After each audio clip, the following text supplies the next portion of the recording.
नमो अरिहंताणं नमो सिद्धाणं नमो आयर्याणं नमो उवज्झायाणं नमो लोये सव्वसाहुं।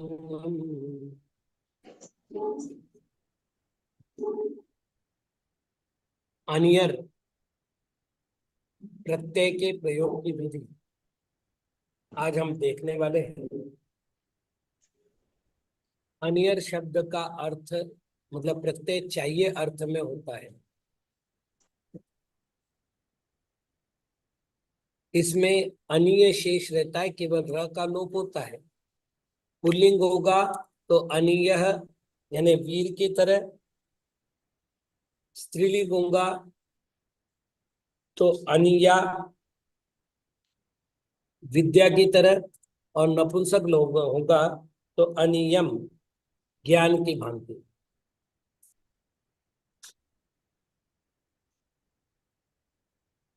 पहले तो ये क्लियर हो जाए कि इसका अर्थ चाहिए है। जैसे मुझे पढ़ना चाहिए तो मया पठनीयम, मुझे करना चाहिए मया करणीयम। तो इस तरह से अनीय प्रत्यय का प्रयोग होगा। अनीय प्रत्यय का प्रयोग जब भी होगा या तो वाक्य कर्मवाच्य होगा या भाववाच्य होगा।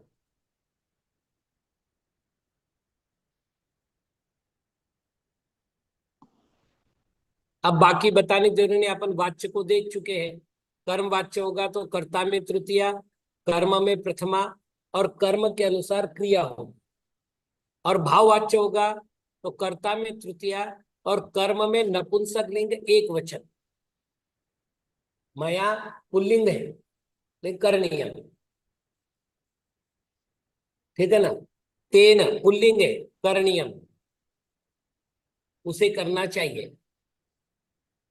तो कर्मवाच्य हो तो कर्ता में तृतीया, कर्म में प्रथमा, और क्रिया में कर्म के अनुसार लिंग विभक्ति वचन। भाववाच्य हो तो कर्ता में तृतीया और क्रिया में नपुंसक लिंग एक वचन, अन्य पुरुष। ये एकदम नियम। आगे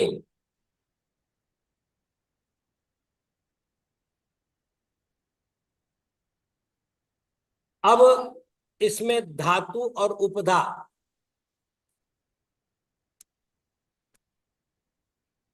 का गुण होता है। ये अपन पहले भी करते आए। जैसे धातु को गुण कर रहे मान लो तो जी धन अनियर। अब आगे अनियर नहीं लिखेंगे, अनिय ही लिखेंगे। तो जे धन अनिय, जय धन अनिय। अब ये हो गया अयादि संधि और बना जयनीय। अब पुल्लिंग स्त्रीलिंग नपुंसक लिंग कैसे लगाना है वो आप देख लो कि किसके साथ इसका प्रयोग करना है। मूल शब्द बना जयनीय। संस्कृत भाषा के अनुसार जयनीय शब्द की लिंग संज्ञा होगी। लिंग संज्ञा बन करके उसमें सुप आदि प्रत्यय लगेंगे। तो जयनीय, जैनियाभ्याम, जैनीय ही वगैरह सारे शब्द लगेंगे। इसी प्रकार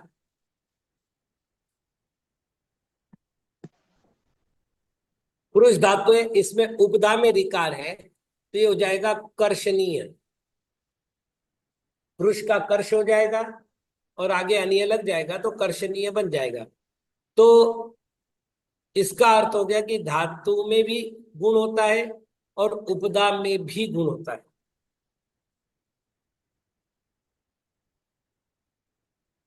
आगे अभी तक था कि यदि धातु सेठ हो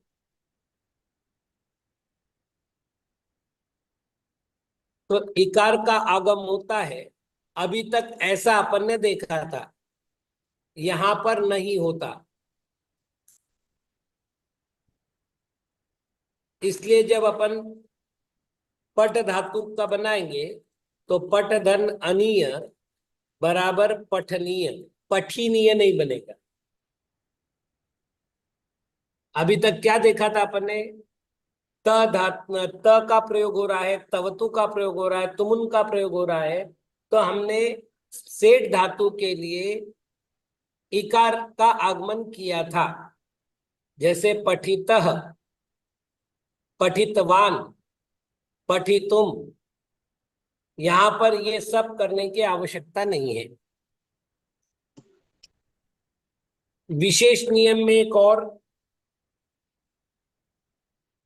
कि अभी तक संधि के नियम चल रहे थे, जैसे पच, धन, तुमुन, यानी तुम, तो पक्तुम बना था। तो क्या हुआ था वहां पर? चोकू से छ का क हो गया था। तो वहां पर संधि के नियम लग रहे थे, यहां संधि के नियम नहीं लगेंगे।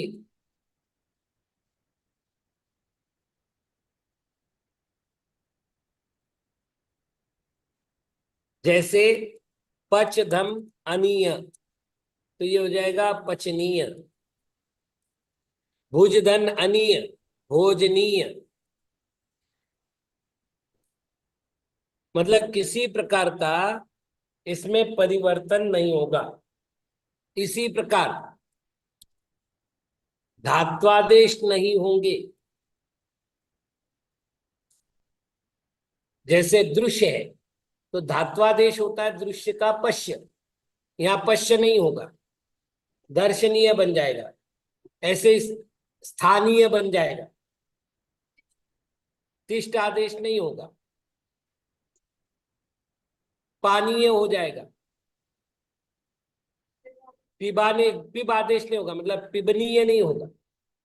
तो ऐसे जो भी धात्वादेश है वो इसमें नहीं होते।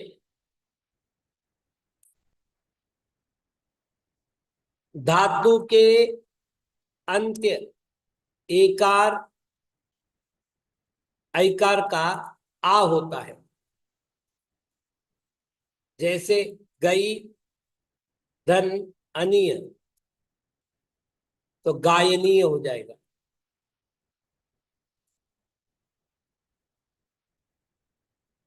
गानीय होगा, गायनीय नहीं गानीय।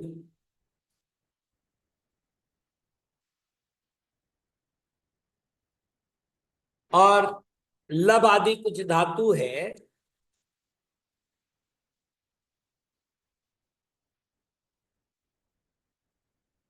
मकार का आगम होगा। जैसे लब, धन अनीय,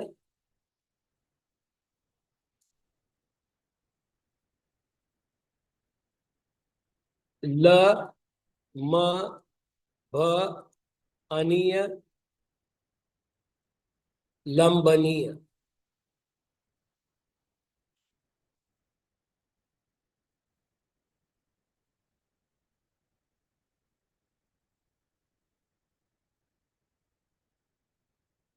अब एक काम करते हैं अपन, यदि हमको ये सब नियम याद नहीं करने हैं, मतलब इसकी मान लो 2000 से ऊपर धातु है, सबके रूप याद नहीं करने हैं, तो एक तरीका है।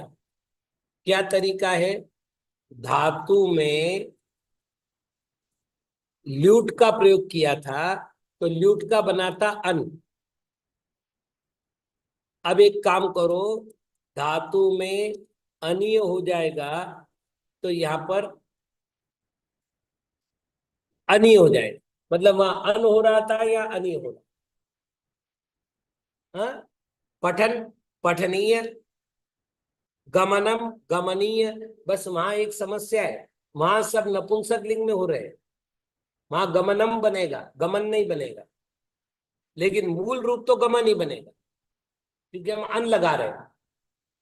तो यहां पर अन के स्थान पर अनीय लगाना है। मतलब यदि आपको ल्यूट के नियम याद है, तो इन नियमों को अलग से रटने की आवश्यकता नहीं पड़ेगी।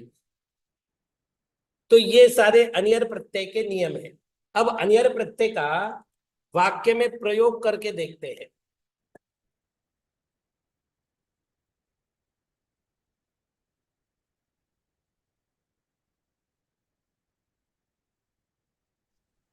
मुझे पुस्तकें पढ़नी चाहिए।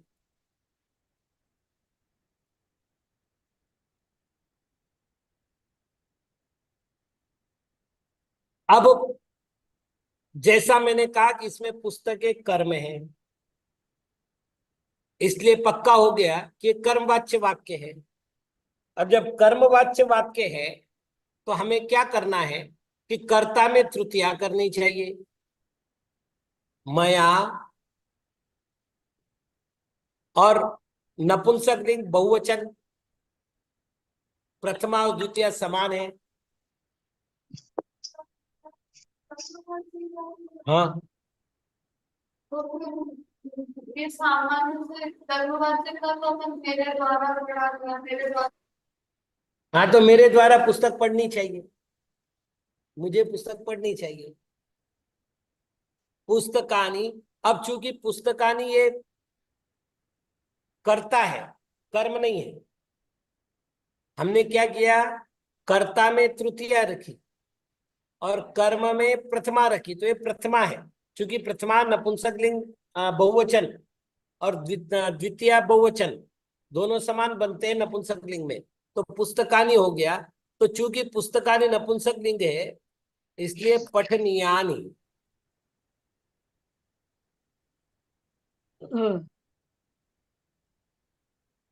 पठनीयानी क्यों बना, क्योंकि पुस्तकानी बहुवचन है, इसलिए अब आप देख लेना, पट धातु है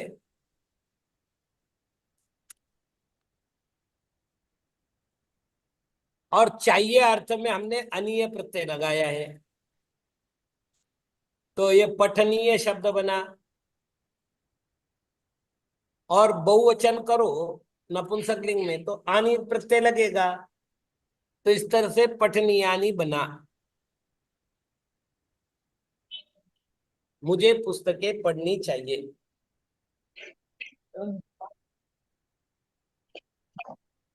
सभी को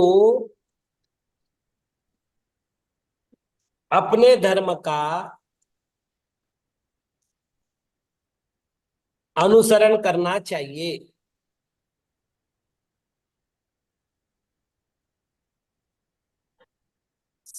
सर्वे, सर्वैः, तृतीया का बहुवचन सर्वैः,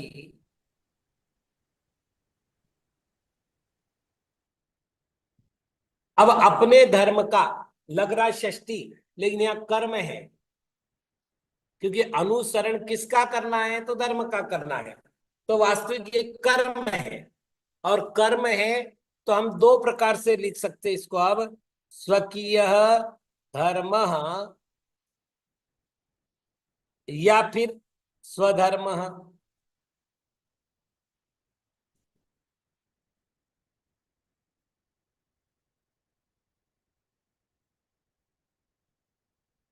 अनुसरणीय,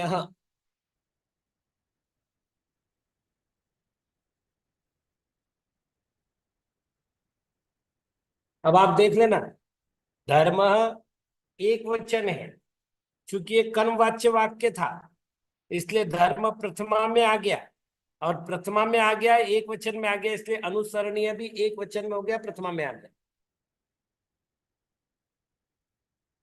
तीसरा वाक्य देखते हैं,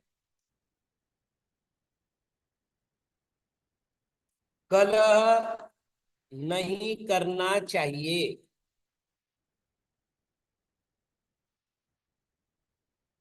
तो कलह न करणीय, अब यहां पर कर्ता ही नहीं है, कर्म तो है। याद रखना, कर्ता कर्म को पहचानने का तरीका क्या है, वाक्य में कर्ता और कर्म को पहचानने का तरीका क्या है, तो प्रश्न करो। जैसे नहीं करना चाहिए किसको, तो कर्ता नाम आए, नहीं, कौन नहीं करे तो कर्ता आएगा, और क्या नहीं करे कर्म आएगा। ठीक है, कौन नहीं करे तुम मत करो, मैं नहीं करूं, तो करता हो गया तुम मैं। लेकिन क्या नहीं करना है? यदि क्या का उत्तर मिलता है तो जिसमें भी क्या का उत्तर मिलेगा वो कर्म होगा। ठीक है, वापिस दो प्रश्न करने हैं, कौन और क्या। यदि कौन है तो कर्ता, और क्या है तो कर्म।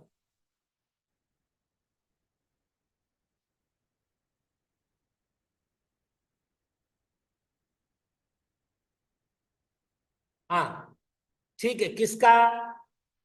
तो धर्म का, क्यों कर्म पूछ रहे हैं ना हम। मतलब किसका अनुसरण करना चाहिए? तो धर्म का अनुसरण करना चाहिए। और किसे करना चाहिए? तो सबको करना चाहिए। कर्ता और कर्मा, ये दो प्रश्नों के द्वारा हम कर्ता कर्म को वाक्य से अलग कर सकते हैं बड़े सावधानी पूर्वक। तो यहां पर कर्ता नहीं है, कर्म है। क्या नहीं करना चाहिए? तो कलह नहीं करना चाहिए, तो क्या आ गया? इसलिए कर्म आ गया। तो कर्म को हमने प्रथमा कर दी, न अव्यय है, नहीं के लगे। और करना चाहिए के लिए क्रू धातु है, और अनीय प्रत्यय लगा, तो करणीय बना जब उसका गुण हुआ। अगला वाक्य, आप दोनों को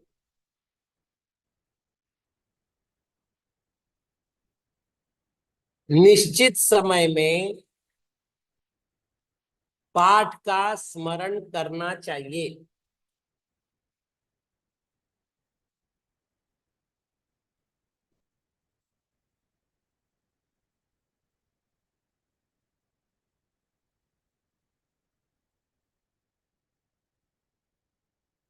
तो आप दोनों को, तो तृतीया का द्विवचन हो गया युवाभ्याम, युवाभ्याम। अब चूंकि निश्चित समय ये कालवाचीय सप्तमी है, इसलिए निश्चित समय पाठ स्मरणीय।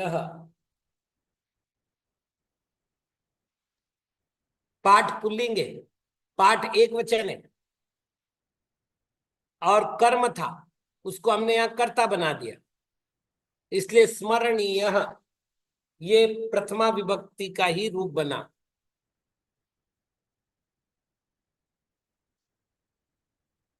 पुत्र के द्वारा पितरों का,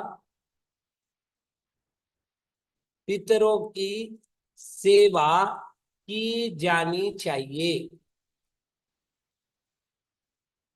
याद रखिएगा, संस्कृत में कल शाम को भी कक्षा में ये बात हुई थी। संस्कृत भाषा में जब समाहार द्वंद्व का प्रयोग होता है तो अनेक को एक कहा जाता है।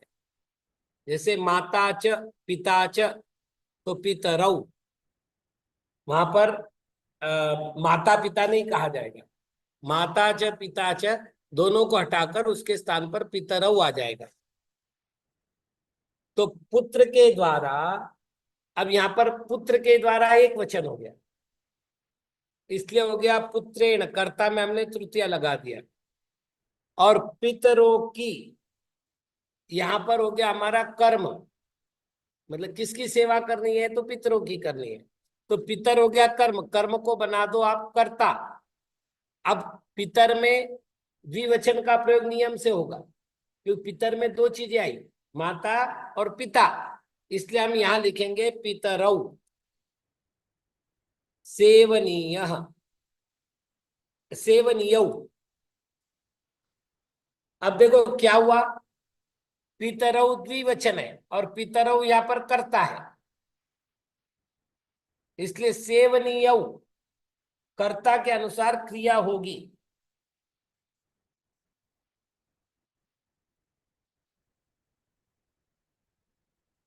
मुनियों के द्वारा तप किया जाना चाहिए। मुनि भी, यहां संधि का कोई नियम पालन नहीं कर रहा हूं, तपः करणीयः।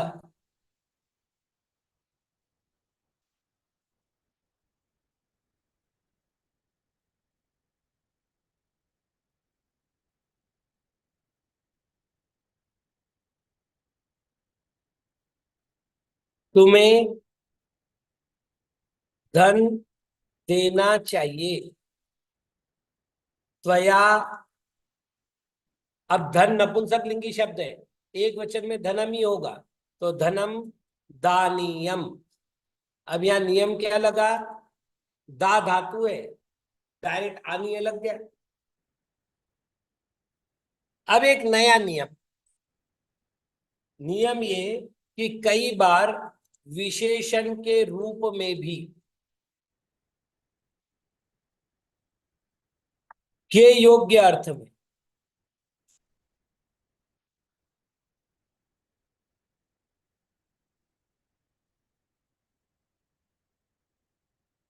अनीय का प्रयोग होता है।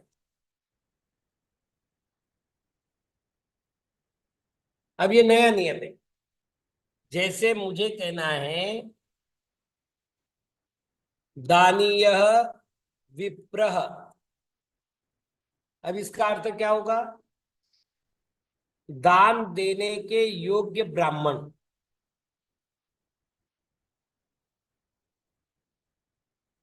दानीयः, अब जो कि अपन अभी तक अर्थ क्या कर रहे थे अनियर का? चाहिए, तो यह चाहिए नहीं है, के योग्य। दानीय विप्रः, दान देने के योग्य ब्राह्मण। श्रवणीयम गीतम, सुनने योग्य गीत। बोले गीत बड़ा श्रवणीय है। दर्शनीयम दृश्यम, देखने योग्य दृश्य, बड़ा दर्शनीय स्थान है। तो दर्शनीय काय के लिए लगा? चाहिए अर्थ में तो नहीं लगा।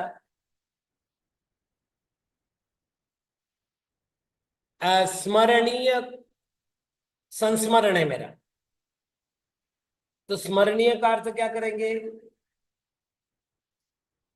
स्मरण रखने योग्य। परम पूज्य प्रातः स्मरणीय आचार्य श्री सन्मति सागर जी महाराज, तो यहाँ प्रातः स्मरणीय का अर्थ सुबह सुबह जिनका स्मरण करने योग्य है। नहीं, बात ये हुई मतलब कपट कपट की बात बता रहा हूं। एक प्रेमी ने अपनी प्रेमिका से कहा, चाहूंगा मैं तुझे सांझ सवेरे, तो गुस्से में आ गई। तो दोपहर में किसको चाहेगा भैया? चाहूंगा मैं तुझे सांझ सवेरे, तो दोपहर में किसको चाहेगा? तो कहीं ऐसी गड़बड़ नहीं हो जाए। प्रातः स्मरणीय का अर्थ केवल प्रातः काल स्मरण करने योग्य नहीं है, नहीं तो दिन में किसका स्मरण करोगे? प्रातः स्मरणीय का अर्थ है सर्वदा स्मरणीय, क्योंकि उठे बराबर दूसरा काम करने से पहले। हाँ, नहीं, इस तरह के कई सारे गीत हैं।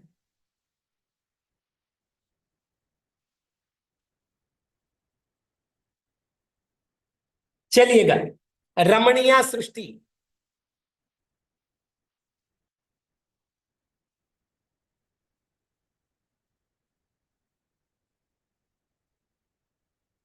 अब यहां पर सृष्टि शब्द कौन सा है? स्त्रीलिंगी, इसलिए रमणीय हुआ, रमणीय नहीं हुआ। रमणीयम वनम, रमणीय पुरुषः। तो ये जितने उदाहरण अभी अपन ने लिखे हैं, दानीय से लेकर के दानीय विप्रह श्रवणीयम गीतम दर्शनीयम दृश्यम रमणीय सृष्टि ही, ये सारे काय के उदाहरण है? अनीय प्रत्यय तो लगा है, लेकिन अनीय प्रत्यय लगने के बाद उसका अर्थ चाहिए नहीं बचा, अर्थ ही बदल गया, और उसका अर्थ बना के योग्य। ये थोड़ा ध्यान रखना है। मतलब एक अर्थ अपन ने किया चाहिए, और एक अर्थ किया अपन ने के योग्य। अब अभी तक जो वाक्य देखे थे अपन ने, तुम्हें धन देना चाहिए, यहां तक ये सारे कर्मवाच्य वाक्य देखे थे। लेकिन यदि इसी को हमें भाववाच्य वाक्य बनाना हो तो अन्य प्रत्यय लगाकर, चूंकि होगा चाहिए अर्थ में ही, जैसे उसे पढ़ना चाहिए, तो तत्शब्द का तृतीय विभक्ति का एक वचन होगा तेन, और पढ़ना चाहिए के लिए होगा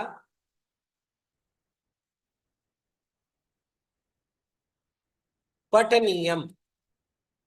अब एक और बात, ये उदाहरण जानबूझ करके दे रहा हूं, बड़ा महत्वपूर्ण उदाहरण है। एक लड़की है और मैं उसकी ओर इशारा कर रहा हूं और कह रहा हूं पढ़ना चाहिए, तो वहां क्या वाक्य बोलूंगा? उसे पढ़ना चाहिए, है ना। यदि लड़का है तो क्या कहूंगा? उसे पढ़ना चाहिए। तो उसे पढ़ना चाहिए में कोई अंतर नहीं आएगा। तो वाक्य के संदर्भ से ऐसा हो सकता है कि तया पठनीयम।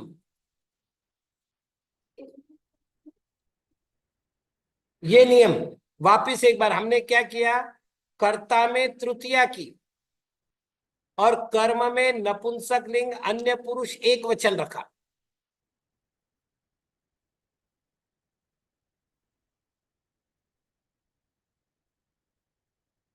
हाँ,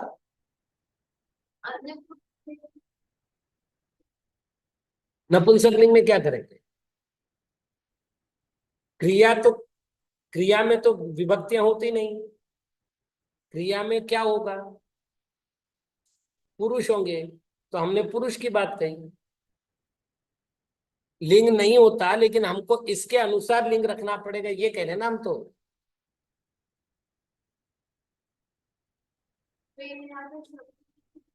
शब्द बना दो चलेगा, नपुंसक लिंग एक वचन रखना है, सीधी बात। चलिए, मुझे करना चाहिए, मया करणीयम।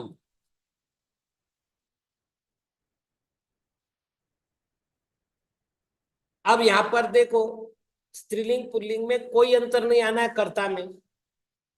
याद रखिएगा, एक नियम बता रहा हूं, आपको याद होगा ही।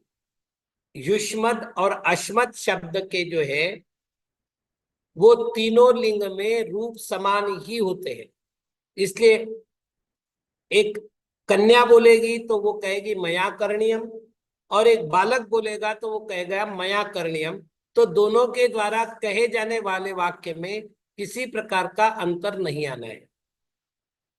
चलिए, बाकी समय चर्चा समय मिलने पर करेंगे। ओम नमः।